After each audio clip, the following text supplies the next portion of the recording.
அனைவருக்கும் வணக்கம். Welcome to Kalaimagal academy. நான் உங்கள் ஜனனி. இன்றைக்கி என்ன பார்க்க போகிறோம் அப்படின்னா, டிஎன்பிஎஸ்சியில் நம்ம என்னென்ன மிஸ்டேக் பண்ணியிருக்கோம், அதை எப்படி ரெக்டிஃபை பண்ணலாம் அப்படின்னு பார்த்தாச்சு. உங்களுக்கான கோல் எப்படி செட் பண்ணணும், நான் இப்போ விஏஓ தான் ஆவேன் அப்படின்னா அப்போ அதுக்கான கோல் எப்படி செட் பண்ணணும், அதை எப்படி நம்ம இனிஷியலாக படிக்க ஸ்டார்ட் பண்ணணும் அப்படின்றத ஸ்டடி பிளான்லேயும் பார்த்தாச்சு. இப்போ நம்ம இங்கே ஸ்டடி பிளான் போட்டுட்ருப்பீங்க, படிக்கவும் ஸ்டார்ட் பண்ணியிருப்பீங்க. ஆனால் நிறைய பேர் நீங்கள் போட்ட ஸ்டடி பிளானை கரெக்டாக ஃபாலோ பண்ணி படிக்கிறீங்களா அப்படின்னு கேட்டால் என்ன பதில் சொல்வீங்க? ஃபுல்லாக முடிச்சிருக்கீங்களா? இப்போ 1 வீக்கான ஸ்டடி பிளான் நீங்கள் போட்டிருக்கீங்கன்னா, ஒரு நாளைக்கு 5 மணி நேரம் படிக்க போகிறேன் அப்படின்னு நீங்கள் ஃபிக்ஸ் பண்ணி இருந்தீங்கன்னா அதை கரெக்டாக நீங்கள் பண்ணியிருக்கீங்களா? ஃபர்ஸ்ட் அதை யோசிங்க. இப்போது இன்றைக்கி நான் ஒரு 2 சப்ஜெக்ட் எடுத்துகிட்டு அதை நான் படிக்க போகிறேன் அப்படின்னு நீங்கள் ஃபிக்ஸ் பண்ணி இருந்தீங்கன்னா, அந்த 2 சப்ஜெக்டை உங்களால் அன்னைக்கு அந்த நாள்லேயே உங்களால் முடிக்க முடியுமா, முடிச்சிட்டிங்களா அப்படின்னு பாருங்கள். முடிக்கலை அப்படின்னா ஏன் இந்த மாதிரி நடந்துச்சு அப்படின்னு யோசிங்க. உங்களுக்கே தெரியாமல் உங்கள் மைண்ட் செட் என்ன சொல்லியிருக்கோம். இப்போ நீங்கள் ஒரு 2 டாபிக் எடுத்து படிக்கிறீங்க, நல்லா படிச்சுட்ருப்பீங்க, ஏதோ ஒரு சின்ன டிஸ்ட்ராக்ட் ஆகிருக்கும். அதனால் என்ன பண்ணியிருப்பீங்க, சரி இந்த டாப்பிக்கை நாளைக்கு படிச்சுக்கலாம், இந்த லெசனை நாளைக்கு படிச்சுக்கலாம் அப்படி நீங்கள் ஸ்கிப் பண்ணிவிட்டு விட்டுட்ருப்பீங்க. ஸோ ஒரு நாளும் ஸ்கிப் பண்ணுறதால என்ன ஆகியிருக்கும், நீங்கள் போட்ட ஸ்டடி பிளானை கம்ப்ளீட் பண்ண முடியாமல் அதில் ஏதாச்சும் ஒரு டாப்பிக்காச்சும் நீங்கள் ஸ்கிப் பண்ணி நாளைக்கு பார்த்துக்கலாம். இல்லை நிறைய பேர் நல்லா ஸ்டடி பிளான் போட்டுருவாங்க, இன்ட்ரெஸ்டோடு இருப்பாங்க, எப்போ அந்த 1 டே தான் நல்லா இன்ட்ரெஸ்டோடு இருப்பாங்க, அதுக்கப்புறம் படித்தாங்களான்னு கேட்டால் இல்லை. ஏன்னா நாளைக்கு பார்த்துக்கலாம், நமக்கு தான் கொரோனா இஷ்யூவால் இவ்வளோ நாள் லீவ் இருக்கே, நாளைக்கு பார்த்துக்கலாம் அப்படின்னு சொல்லிட்டு உங்களுக்கே நீங்கள் ஏமாற்றிட்டு தான் இருக்கீங்க. ஏன் இது நடக்குது அப்படின்னு நீங்கள் யோசிச்சிங்களா?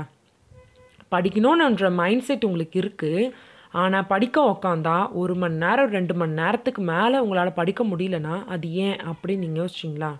ஃபஸ்ட்டு நீங்கள் தெரிஞ்சிக்க வேண்டியது என்னென்னா, இப்போ தான் டிஎன்பிஎஸ்சிக்கு புதுசு அப்படின்னா இவ்வளோ நாள் நம்ம ஏதாச்சும் ஒரு ஆக்டிவிட்டியில் இருந்திருப்போம். லைக் ஒர்க் பண்ணியிருக்கலாம், காலேஜ் படிச்சிருக்கலாம், ஏதோ ஒரு ஆக்டிவிட்டியில் நம்ம இருந்திருப்போம். இப்போ புதுசாக நம்ம ஒரு 8 மணி நேரம் அப்படியே கான்ஸ்டண்ட்டாக ஒரே இடத்த உட்காந்து படிக்கணும் அப்படின்றதுனால உங்களுக்கு அது மேலே ஒரு சின்ன ஒரு போர் அப்படி வந்திருக்கலாம். ஓகேங்களா? அதுக்கு தான் நான் என்ன சொல்கிறேன், ஒரே நாள்லேயே 8 மணி நேரம் படிக்கணும் அப்படின்றது இல்லாமல் ஒரு நாளைக்கு நீங்கள் ஒரு 3 மணி நேரம் படிக்கிறீங்கன்னா அடுத்த நாள் ஒரு 4 மணி நேரம் படிங்க.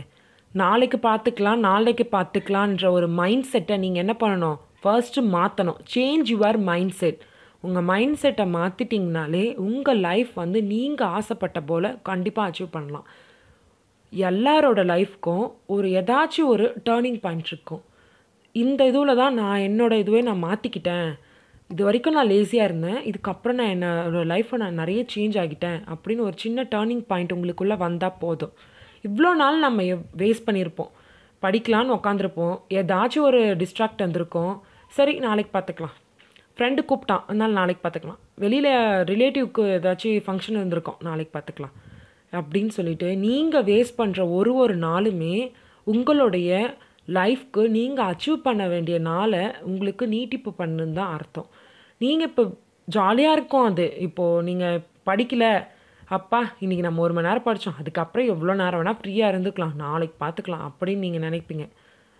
நீங்கள் வேஸ்ட் பண்ணுற ஒரு நேரமுமே எங்கேயோ ஒரு மூலையில் யாரோ ஒருத்தவங்க உட்காந்து அவங்களுக்கான எஃபோர்ட்டை போட்டு படிச்சுட்டு தான் இருப்பாங்க. நீங்கள் என்ன நினைப்பீங்க, நான் 1 மணி நேரம் படிச்சுட்டேன் இது போதும் அப்படின்னு நினைப்பீங்க. ஆனால் எங்கேயோ ஒரு மூலையில் அவங்களுடைய எஃபர்ட்டை போட்டு படிச்சுட்டு தான் இருப்பாங்க. அதுதான் அவங்களுடைய சக்ஸஸ். நீங்கள் என்ன உழைப்பை போடுறீங்களோ அதுக்கான பலன் தான் உங்களுக்கு கிடைக்கும். நீங்கள் ஒரு எக்ஸாமுக்கு ஒரு 3 மாதம் மட்டும்தான் எஃபர்ட் போடுறீங்கன்னா அதுக்கான பலன் தான் உங்களுக்கு கிடைக்கும். நீங்கள் ஒரு வாரம் மட்டும் படிச்சுட்டு அந்த ஒரு வாரத்தையும் நான் 180+ இருக்கணும், 190+ இருக்கணும் நீங்கள் எதிர்பார்த்தீங்கன்னா அது ரொம்ப தப்பு. ஒரு 6 மாதமோ 1 வருஷமோ உங்களால் எவ்வளோ எஃபர்ட் போட முடியும் அவ்வளோ எஃபர்ட் போட்டு நீங்கள் படிச்சிங்கன்னா அதுக்கான பலனை நீங்கள் கண்டிப்பாக எடுக்கலாம்.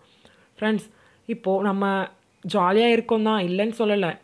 இப்போ இருக்க வரைக்கும் நமக்கு ஹாப்பியாக தான் இருக்கும். எல்லாத்துக்கும் காரணம் நம்மளோட லேசினஸ் தான். ஓகேங்களா? ஆனால் இப்போ நம்ம இழக்கிற ஒரு நேரமுமே பின்னாடி எக்ஸாம் கிட்ட நம்ம ஃபீல் பண்ணுவோம், இவ்வளோ நாள் ஃப்ரீயாக இருந்தேன், நான் அப்போல்லாம் உட்காந்து படிக்காமல் போயிட்டேன், எனக்கு கொரோனா இஷ்யூனாலே எனக்கு இவ்வளோ நாள் நான் ஃப்ரீ, என்னை யாருமே எதுவுமே டிஸ்டர்ப் பண்ணல, நான் இவ்வளோ நாள் வேஸ்ட் பண்ணிட்டேன். இன்னும் ஒரு மணி நேரம் இருந்தால் நான் ஒரு 2 கொஷினை படிச்சிருப்பேன் அப்படின்னு நீங்கள் லாஸ்ட் நேரத்தில் போய் ஃபீல் பண்ண வேண்டி வரும். ஸோ அதுக்கு நான் என்ன சொல்கிறேன், இப்போ இன்றைக்கி 12 மணி நேரம் உங்கள் கையில் இருக்குது அப்படின்னா அந்த 12 மணி நேரத்தில் ஒரு 4 மணி நேரம் படிங்க, ஃபுல் எஃபர்ட் போடுங்க. அந்த 4 மணி நேரமே உங்களுக்கு ஏதாச்சும் ஒரு மார்க் வாங்கி கொடுக்குற அளவுக்கு இருக்கும். இப்போ நாளைக்கு நம்ம 4 மணி நேரம் படித்ததை விட ஒரு எக்ஸ்ட்ரா 1 மணி நேரம் படிக்கணும் அப்படின்னு தோணும். ஸோ ஃபர்ஸ்ட் நீங்கள் மாற்ற வேண்டியது உங்களுடைய மைண்ட் செட்டு தான். நாளைக்கு பார்த்துக்கலாம் இல்லாமல் எதுவாக இருந்தாலும் நான் இன்றைக்கே முடிச்சிடுவேன் அப்படின்னு படிங்க. ஒன்று மட்டும் புரிஞ்சுக்கோங்க, நாளை என்பதும் இல்லை என்பதும் ஒன்று.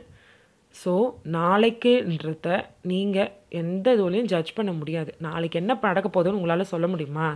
நாளைக்கு நான் இந்த டைமுக்கு இதை பண்ணுவேன் அப்படின்னு ஏதாச்சும் உங்களுக்கு ரெக்கார்ட் இருக்கா, எழுதி வைக்க முடியுமா உங்களால்? நோ. நாளைக்கு என்ன நடக்க போகுதுன்னு யாருக்குமே தெரியாது. ஸோ இருக்க இந்த டைமை யூஸ்ஃபுல்லாக மாற்றிக்கோங்க. அது மட்டும்தான் நான் உங்களுக்கு வைக்கிற ஒரே ஒரு வேண்டுகோள். இப்போ இருக்கிற டைம்லாம் வேஸ்ட் பண்ணிவிட்டு எக்ஸாம் கிட்ட வந்து அப்போ ஃபீல் பண்ணுறதுல நோ யூஸுங்க. நீங்கள் படிக்கணும், வேலை வாங்கணும்னு உறுதியாக இருந்துட்டிங்கன்னா இன்றைக்கே அதுக்கான ப்ரிப்ரேஷனை ஸ்டார்ட் பண்ணுங்கள். ஃபர்ஸ்ட்டு எல்லா டிஸ்ட்ராக்ட்லேருந்து நீங்கள் இடைய வாங்க. டிவியா, உங்களுக்கு மொபைலா, இல்லை உங்கள் ஃப்ரெண்ட்ஸ் யாராச்சும் டிஸ்டர்ப் பண்ணுறாங்களா, ஏன்டா படித்து என்னடா பண்ண போகிறேன், எக்ஸாம் வரப்போகிறதும் கிடையாது அப்படிலாம் சொல்கிறாங்களா? ஸோ இந்த மாதிரி நெகட்டிவ் பர்சன்ஸ் கிட்டேருந்து நம்ம தள்ளி நிற்கணும். உங்களால் முடியும். எக்ஸாம் கண்டிப்பாக ஒரு நாள் வருங்க, வராமலாம் போகாது. எக்ஸாம் வர வேண்டிய எக்ஸாம் கண்டிப்பாக வரும். ஸோ வரத்துக்கு முன்னாடியே நீங்கள் ப்ரிப்பேர் பண்ணுறது தான் உங்களுடைய பெரிய பலமாகவே இருக்கும். அதனால் ஒரு மணி நேரம் படிங்க, அடுத்து 2 மணி நேரம் படிங்க. டைம் கிடைக்கும் போதெல்லாம் புக் எடுத்து வச்சு படிங்க. அதில் என்ன தப்பு இருக்க போகுது? நம்ம என்ன கல் மண்ணை சுமந்துட்டா கஷ்டப்பட போகிறோம்? ஒன்றும் இல்லை, நமக்கு பிடிச்சி படிக்க போகிறோம், அவ்வளோதான். அது உங்களுக்கு ஈஸி, எனக்கு இது வரும், நான் இன்றைக்கே இதை படிச்சிடுவேன் அப்படின்ற ஒரு மைண்ட் செட்டில் நீங்கள் கொண்டு வாங்க. நீங்கள் வேஸ்ட் பண்ணுற ஒரு நேரமே நான் ஃபஸ்ட்டு சொன்ன போல் யாரோ ஒருத்தவங்க உட்காந்து படிச்சுட்டு தான் இருப்பாங்க. ஸோ அவங்கள விட நீங்கள் ஒரு மார்க் அதிகம் போடணும் அப்படின்னா உங்களுக்கு ஹார்ட் ஒர்க்கும் இருக்கணும் அண்ட் ஸ்மார்ட் ஒர்க்கும் இருக்கணும். ஓகேங்களா? இந்த மாதிரி ஒரு சின்ன பாசிட்டிவ் வைபை நீங்கள் உங்கள் மைண்ட்குள்ளே போட்டிங்கன்னா அது உங்கள் லைஃப்க்கு எவ்வளோ நல்லாயிருக்கும். ஃப்ரெண்ட்ஸ், இதை நீங்கள் ஃபாலோ பண்ணி பாருங்கள், கண்டிப்பாக உங்களால் அச்சீவ் பண்ண முடியும். நாளைய அரசு ஊழியர்கள் அனைவருக்கும் என் வாழ்த்துக்கள். மீண்டும் ஒரு நல்ல வீடியோவில் நான் உங்களை மீட் பண்ணுறேன். இது கலைமகள் அகாடமி. நான் உங்கள் ஜனனி. தேங்க்யூ.